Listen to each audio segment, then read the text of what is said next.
Shalom, selamat siang. Perkenalkan, nama saya Maria Urna Unar dan teman saya Roslina Cynthia Kema. Kami dari kelompok 2 akan presentasikan hasil kerja kami yang berjudul Elemen dan Prosedur Sistem Informasi Akuntansi. Jadi yang pertama, peran penting sistem informasi akuntansi dalam organisasi, yaitu mengumpulkan dan memproses data tentang kegiatan organisasi bisnis secara efektif dan efisien.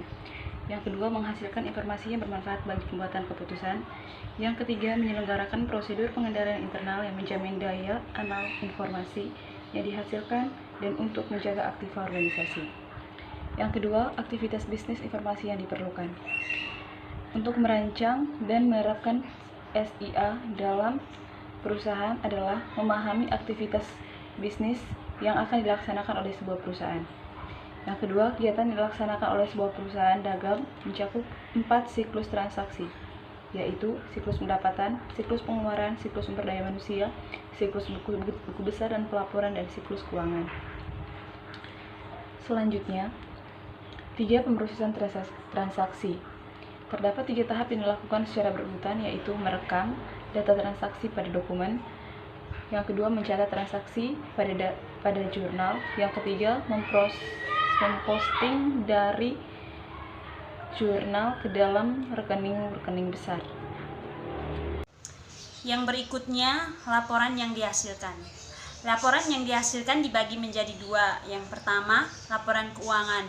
Laporan keuangan terdiri dari neraca saldo keseimbangan debit dan kredit, melakukan penyesuaian neraca saldo disesuaikan, menyusun laporan laba rugi, menutup buku untuk mengosongkan saldo rekening pendapatan dan biaya dan mentransfer laba atau rugi ke rekening modal, menyusun laporan arus kas dan neraca. Yang kedua, laporan manajerial.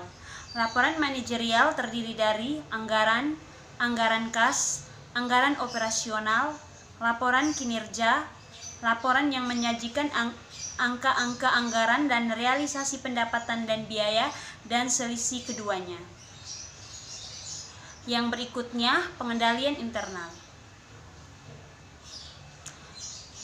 Menjamin informasi yang dihasilkan oleh sistem dapat dipercaya, menjamin aktivitas bisnis dilaksanakan secara efisien dan sesuai tujuan manajemen, melindungi dan menjaga aktivitas organisasi. Yang berikutnya, metode-metode untuk mencapai tujuan.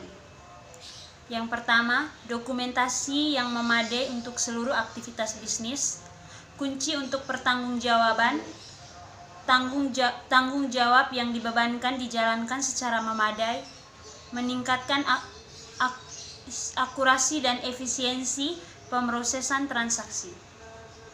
Yang kedua, pemisahan fungsi atau tugas. Pemecahan tanggung jawab bertujuan mencegah seseorang secara penuh melaksanakan sebuah transaksi, berfungsi menjadi aktiva perusahaan. Sekian dan terima kasih.